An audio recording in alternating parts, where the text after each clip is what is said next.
ir kaip tu toliau turi judėti. Čia vėl tas pats, kur antras punktas. Čia aišku, mano galbūt patarimas netiks kiekvienam. Leisiu vis tiek savo papolsiaut, nepulsiu daryti to ir to ir to, tai tikiuosi, kad jūs iš čia kažką pasimsit.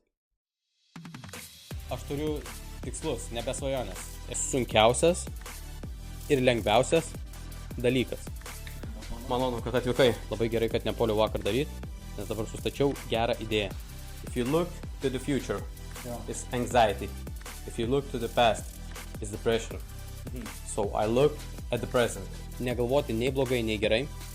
Pabūtoje situacijoje. Jeigu tu pagausi tą greitį, pagausi flow. Tai yra abstraktus dalykas, kuris susideda į vieną prizmę. Tu važiuosi su juo, gali padaryti didelius dalykus. Pagal mane, tikslai pildosi. Ei, važiuojame, hard work, ne?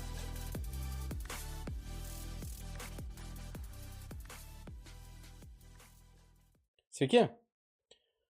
Šiandien tikrai gerų temų paruošęs ir žiauriai džiaugiuosi apie jas kalbėdamas. Pirma tema būtų, kaip išlaikyti pozityvumą sunkiais laikais. Antras, motyvacija kasdieninėme gyvenime. Trečias, religijos įtaka asmeniniam augimui. Ir manau tikrai šitos temos bus konkrečios. Tai kaip išlaikyti pozityvumą sunkiais laikais. Visų pirma, reikia suprasti, kad pozityvumą, nuotaiką, optimizmą reikia išlaikyti ne tik kai sunku, bet kai ir lengva. Nes tai yra abstraktus dalykas, kuris susideda į vieną prizmę. Kai tau viskas gerai sekasi, tau gali būti bloga nuotaika. Kai tau blogai sekasi, tavo galvoje kažkas pasidaro junginiai kažkokie, kad tau gali būti gera nuotaika. Viskas labai yra komplikuota, tu turi viską stebėti. Reikia pirmą dalyką suprasti, kad tu visą laiką turi būti pozityvus. Ne tik kai blogai, bet kai ir gerai. Turi išlaikyti tą pozityvumą. Jį sekti arba padaryti balansą. Pradėti reikia aplamai nuo savo emocinės būklės, nuo nuotaiko kaitos. Pavyzdžiui, aš turiu to-do listą. Ant vieno iš tų to-do listo tikrinti ir sekti savo emocinę būklę, nuotaikų kaitą, užsirašinėti kiekvieną dalyką. Šitą išgirdau ir ne pats išmokau, bet išgirdau iš audio knygos Dėkingumo efektas pavadinimas. Nes tavo emocinė būklė, tavo nuotaika keičiasi kasdieną. Aš atsikeliu, tarkim, su užsidegimu daryti kažką. Kartais atsikeliu su tokia blankia nuotaika, bet aš turiu vis tiek daryti. Aš turiu idėjas rašyti, aš turiu video daryti, aš turiu montuoti, aš turiu galvoti, aš turiu grindinti. Bet šiaip atsikeliu, atsisėdu ir pradedu rašytis mintis. Tarkim, aš kartais nenoriu to daryti. Tingumas eina, aš atsisėdu, biškai paskrolinu, aš toks, ne, bet reikia daryti. Susistabdai ir atsistoji. Tai aš šitą nuotaiką vadinu tinginystę. Tai jinai tikrai yra, jinai tikrai atsiranda ir aš ją užsirašau. Turiu notebooką, ant kurio viską ir seku. Jeigu, tarkim, atsikeliu su užsidegimu, užsirašau, kad man užsidegimas dabar. Žiauriai motyvuotas. Laikui bėgant kokį porai valandų, aš žiūriu, kad man lėtėja tai.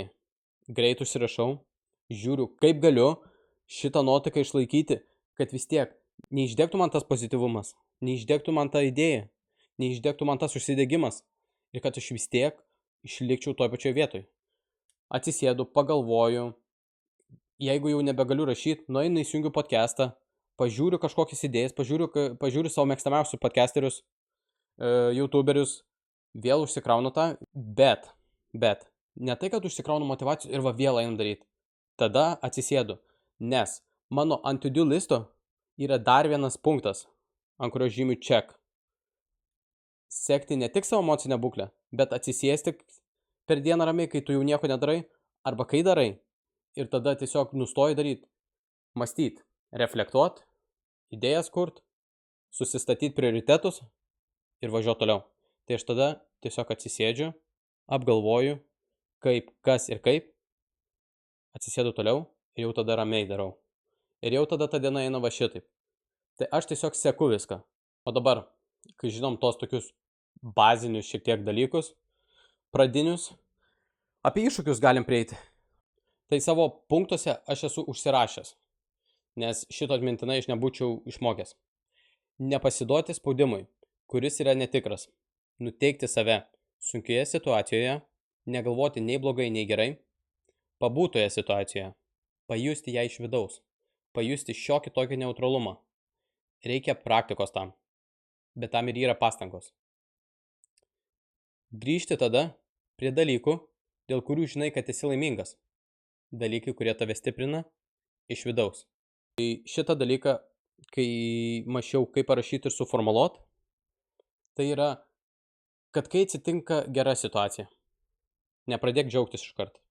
Tu turi būti pozityvus, bet vėlgi, kaip ir sakau, ant to-do listo apmastyti.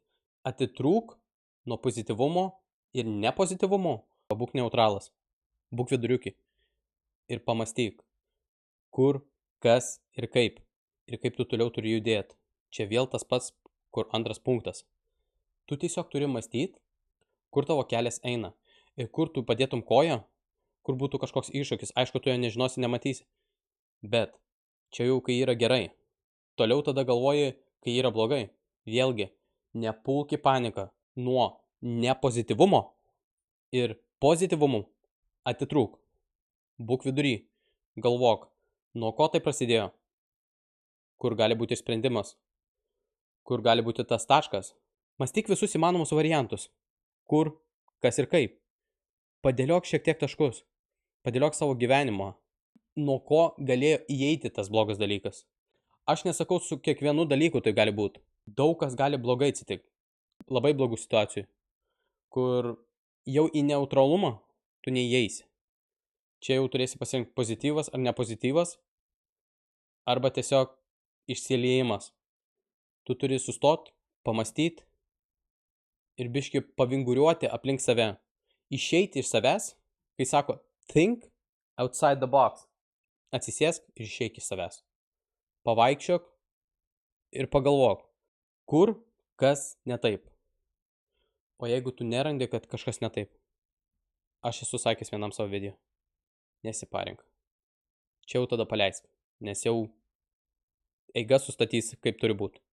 Tai kaip išlaikyti pozityvumą sunkiais laikais, šitam dalykė tiek.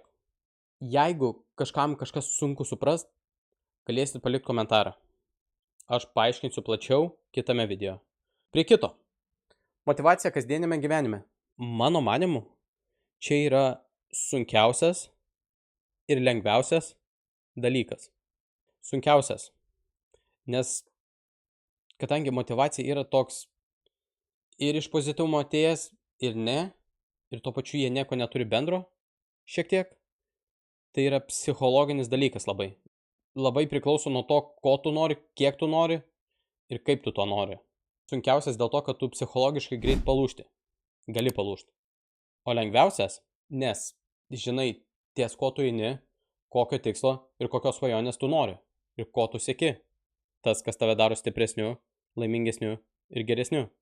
Tai abstrakčiai kalbant, realiai motyvacija yra lengva išlaikyti, kol žinai, ko tu nori, kiek tu to nori ir kaip tu to nori. Taip pat, aišku, motyvacija padidinti gali padėti šeima, draugai, žmonės, nepažįstamieji, aišku, ir pažįstamieji, knygos, podcastai, ir ne tik padidinti, bet ją ir išlaikyti. Bet aišku, pabrėšiu, kaip ją išlaikyti.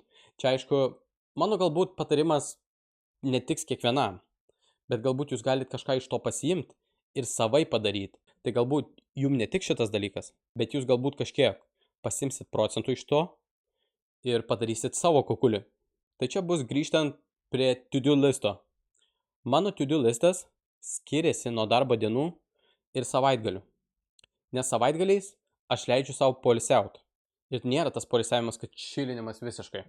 Pavyzdžiui, darbo dienom mano podcastai, turinys, kurį aš žiūriu, kai aš nemontuoju ir kai jau darau tam tikras idėjas, pasisemiu iš kitų, jisai būtent yra apie saviugdą, apie tobulėjimą ir apie dar visą kitą. Religiją ir taip toliau. O savaitgaliais mano turinys, podcastai yra įvairūs. Duodu savo poilsio smegenims, kūnui, sielui ir protui. Tuo pačiu, kas sieja motyvaciją, aš labai apie ją daug mąstau. Ir aš nepaleidžiu tos minties, kad reikia atsisėsti, sekti savo emocinę būklę, sekti savo nuotaikas, jas susirašinėti, tuo pačiu paimti atsisėsti kokią 15-20 minučių, pamastyti apie savo idėjas, pareflektuoti apie gyvenimą, apie save, apie žmonės, apie pasaulį, apie planus, apie tikslus, apie daugą. Susistatyti prioritetus iš naujo arba palikti jos taip, kaip yra ir pagalvoti apie jos. Ar gerai darau šitaip, ar yra dvejonių. Jeigu nėra, puiku, važiuojam toliau. Jeigu kažkokia cinkelis atsiranda, kad yra dvejonė, galbūt pakeičiam kažką į kito, pabandom pakeisti šitą, pastatom šitą šitaip. Jeigu man patinka, jeigu aš jaučiuosi gerai, reiškia viskas gerai. Tada mąstai apie motivaciją.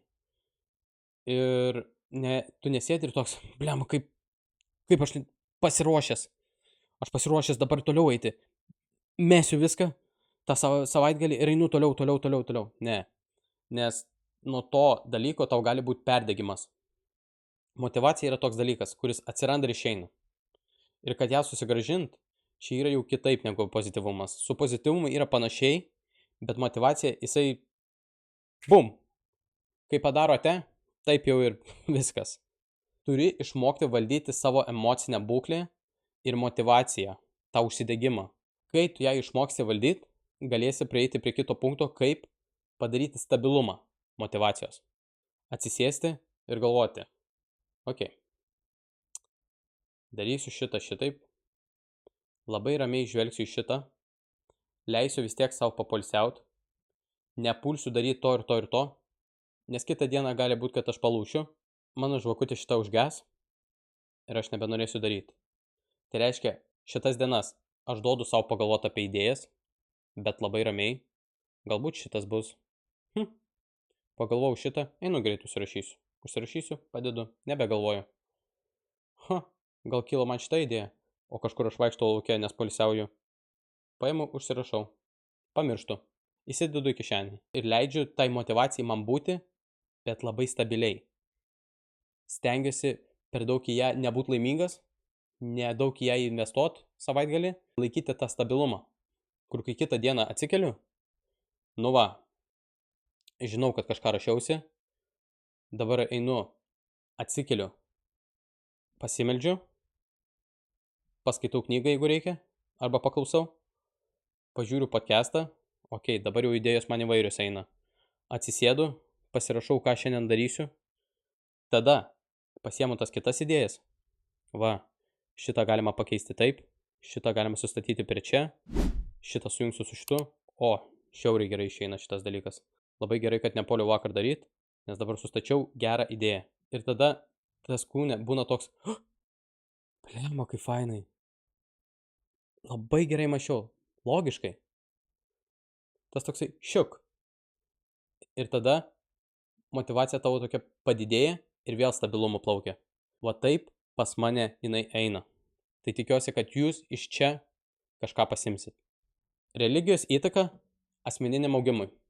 Čia aš papasakosiu iš savo perspektyvos. Čia jau grinai iš savo, kadangi žinau, kad religija ne kiekvienam. Su ateistais, sakykime, aš nebendraučiau, nes kompetencijos tam neturiu. Ir aš turiu šitam dalyke užrakintą savo nuomonę, nes aš tikiu tom, kom tikiu. Aišku, kiti, kas tiki ten kitom religijom, aš irgi nekomentuosiu apie kitas religijas, nes kompetencijos neturiu, praktikos neturiu, nesidomiu apie tai. Bet aš gerbiu jų pasirinkimą. Kaip jie gerbia mano pasirinkimą, aš gerbiu jų pasirinkimą. Jie nebando nustatyti man tai kažko kito, aš nebandau jiems nustatyti kažko kito. Čia aš tiesiog pasakysiu, kam galbūt naudinga. Ir galbūt kažkas nori su religija pradėti. Tai jeigu kažkam tai yra naudinga ir aš tikiuosi, kad tai naudinga, labai tikiuosi, aš pasakysiu iš savo perspektyvos. Prieš dvasinį kelią aš buvau labai šlykštus žmogus. Aš buvau marozas. Visą laiką ant kažko raunosi. Primesdavau kažko, kas nesu. Keikiausi kaip nesveikas. Ir dar keikiuosi, bet šitą dalyką atgailauju ir stengiuosi mažinti. Už tai aš labai gailiuosi, bet kai mane palietė Dievo malonė, aš esu toks laimingas, šiltas ir jaukus, kad aš noriu kitiems tai atskleisti. Noriu bent perteikti meilę, pozityvą. Tai aišku, kitiems žmonėms, kai jie pamatė mano šitą kelią, jie netikėjo, matė mane tokį, kokio aš esu Ir dar yra žmonių, kuriem aš esu seniau sukėlęs daug skausmo dėl savo charakterio, dėl savo to blogo būdo. Ir netiki, koks aš iš tikrųjų dabar esu. Kiekvieną kartą gailiuosi, koks buvau. Bet aš džiaugiuosi, kom tapau. Ir kom einu, ir kaip aš tobulėjau. Kadangi čia apie pozityvumą ir motivaciją, religija kažkiek tai įneša to. Ir net ne kažkiek, o įneša. Nes Jėzus yra meilė ir tiesa. Ir viltis. O kai yra meilė, yra pozityvumas. O kai yra pozityvumas, yra ir motivacija. O kai yra motivacija, yra ir viltis. Tai čia tokia prizmė susideda. Nes iš mano praktikos, kiek susideda pozityvas, motivacija, visur keliauja su manim Jėzus. Nes kiek ateina meilė iš manęs dabar, jinai taip pat ateina ir iš vilties, tikėjimo. Tai šioks toks savotiškas asmeninis išgyvenimas, kai iš vilties ir meilės ateina pozityvas, kurį aš atnešu kitam žmogui, ir žmogui tai patinka, žmogus duoda man, jam smagu, man smagu, tada visur smagu, jauku ir gera. Mano filosofija yra tokia. Kur einu ir ką bedarau, pirmiau eina Dievas. Ir jeigu darau tai su meile ir jaukumu, be jokių keistų apgalvojimų, kur, gal kažkas ne taip čia, gal kažką reikia pakeisti, tada aš pradedu keisti. Bet jeigu aš jau neturiu kažkokių keistų apgalvojimų, reiškia viskas gerai. Einu toliau, kaip ir sakiau pirmai. Tai čia mano filosofija ir mano dvasinis kelias, ką duoda man religija. Dvasinis kelias atvėrė man labai didelį asmeninį augimą ir kelionę, kuri yra pilna skausmo ir džiaugsmo. Už džiaugsmą reikia dėkoti, bet to pačiu ir už skausmą reikia dėkoti, nes skausmas tave padarys stipresniu, geresniu, tvirtesniu. Jeigu tu būtum silpnas žmogus, tau išbandymų neduotų. Kaip aš sakau, Dievas, o galbūt tu sakai gyvenimas. Gal kažkas sako visata. Kiekvienas skirtingai mąsto. Tikiuosi šitas video jums patiko. Kažką savo pasiėmėt iš čia. Linkiu jums geros dienos, pozityvios. Šypsokitės, būkit geri vienas kitam ir susitiksime kitame video. Iki.